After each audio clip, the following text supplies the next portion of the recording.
종합제 TV 시청자 여러분 안녕하십니까? 2020년 4월 15일 이제 출구조사 발표를 한 20분 남겨둔 5시 53분입니다.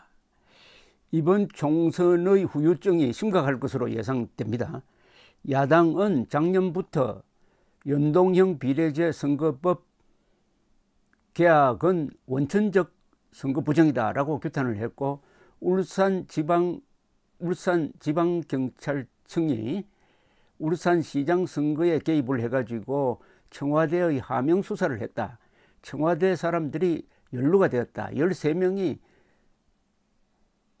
불구속 기소되었다. 이 선거법 위반 혐의의 총수는 문재인 대통령이다. 문재인 대통령도 수사해야 된다. 이러면서 처음부터 이 부정선거 시비가 일었습니다.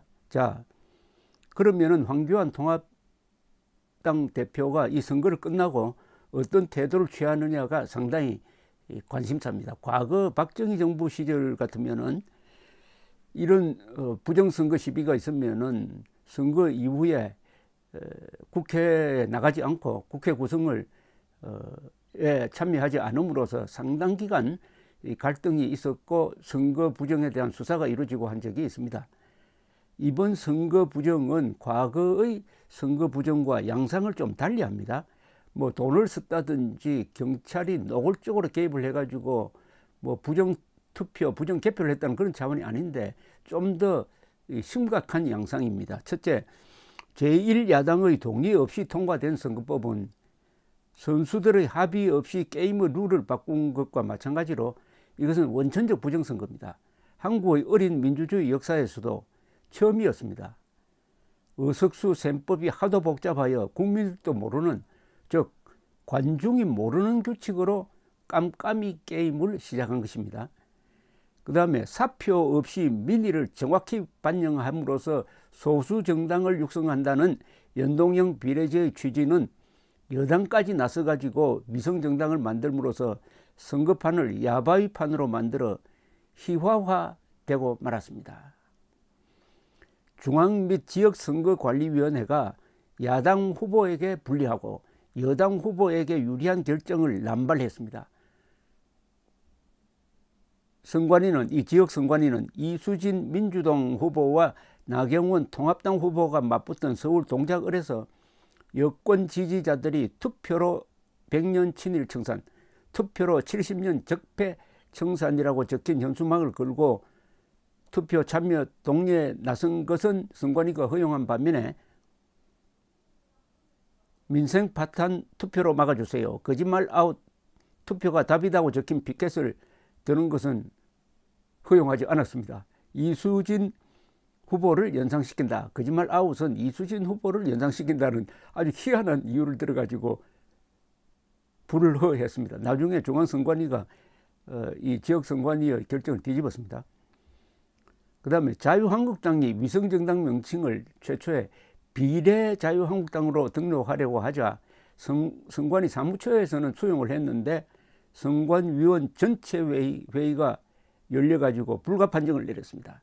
기성정당과 헷갈린다는 이유였는데 이것 또한 앞뒤 선우가 맞지 않고 선례와도 맞지 않았습니다. 그래서 이 중앙일보의 강찬호 논설위원은 칼럼을 통해서 이런 글을 썼네요. 선관위가 이렇게 편파적인 행태를 보이는 건 위원회 구성부터 여당에 기울어진 운동장이기 때문이다. 진보 5명 보수 2명이다. 게다가 선관위의 투톱 위원장과 상임위원이 모두 친여 성향 인사다. 특히 상임위원인 조혜주 씨는 지난 대선 때 문재인 캠프에서 특보를 지낸 경력이 민주당 대선 백서에 명시된 인물이다. 이렇게 지적을 했습니다. 더구나 조혜주 씨의 상임위원 임명 때는 야당이 반발을 하고 해가지고 청문회를 거치지 않고 임명을 강행한 사람이 역시 친여적 행동을 하고 있는 것이 아니냐 하는 지적이었습니다. 그 다음에 이 종북 세력이 따라다니면서 야당 후보 중에서 아주 그동안에 좌파와 투쟁을 해온 사람들을 괴롭히는데 선관위와 경찰이 방관했다는 비판을 받고 있습니다.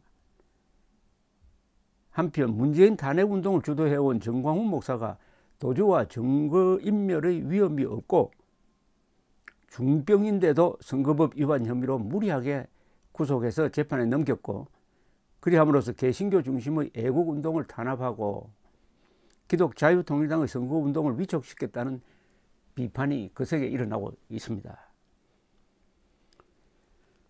그러면서도 정광훈 목사보다도 훨씬 심각한 문재인 대통령에 대한 선거법 위반 혐의 수사는 하지 않음으로써 형평성 문제가 제기되었습니다.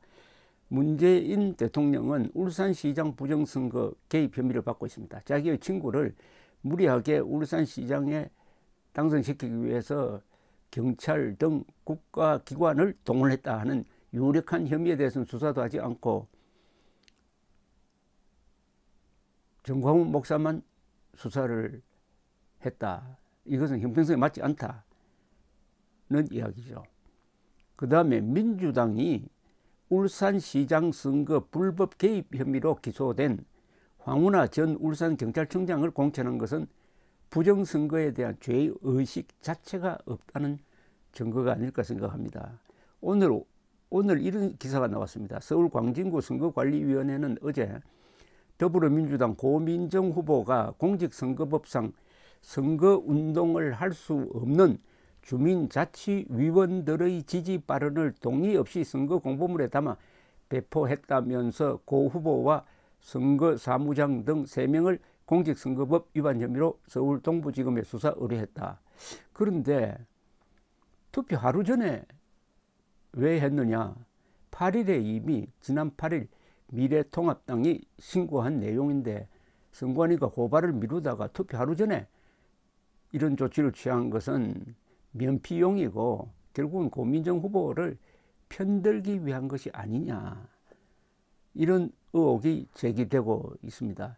오세훈 후보 측은 이 종북단체인 대진년 회원들이 자신을 따라다니면서 이 선거 유세를 방해하는 것을 이렇게 선관위 등에 신고를 했는데 경찰도 알고 있는데도 적극적인 저지를 하지 않아 가지고 선거운동을 못하게 되었다, 이런 불평을 하기도 했습니다. 흔히 이번 선거를 피를 흘리지 않고 자유를 지킬 수 있는 마지막 선거다, 또는 자유선거는 이게 마지막이다라는 이야기를 했습니다.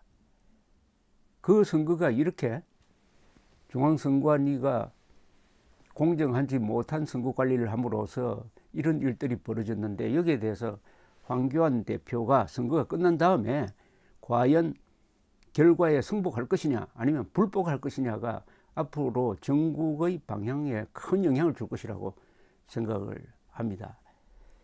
이 민주주의는 언론 자유, 선거의 자유, 사유재산권의 자유로 유지됩니다. 선거의 공정성이 보장되지 않으면 정권 교체가 어렵습니다. 베네수엘라가 선거를 통해서 계속 독재 정권을 이어가고 있습니다. 북한도 선거를 합니다. 그런데 그 선거 자체가 원천적 부정선거입니다. 푸틴이 장기 집권 체제를 굳힌 러시아도 마찬가지입니다. 그런데 87년 이후에 한국에서는 그래도 선거 관리만은 공정하게 한다 하는 믿음이 있었습니다. 전자개표기 부정설 등 게 있었지만 그건 사실이 아닙니다. 그런데 이번 선거는 선거관리위원회를 믿을 수 없다, 정권 측에 섰다, 이런 불신을 주면은 선거 결과에 승복하지 않습니다. 선거 결과에 승복하지 않으면은 그때부터는 정권이 불안정해집니다. 정통성을 잃게 됩니다. 이 사태는 매우 불행한 결과를 초래할 수도 있습니다. 1960년 3.15 부정선거가 4.19로 이어지고 이승만 대통령의 하야로 마무리된 걸 우리는 잘 알고 있습니다. 외국에서도 특히 필리핀 같은 데서 선거 부정을 했다가 마르코스가 타도되는 그런 일도 있었고, 이 후진국에서는 선거 부정과 관련된 이 정변이 자주 일어납니다. 그런 악몽을 다시 되새기게 한 게 이번 중앙선거관리위원회의 편파적인 선거관리였다.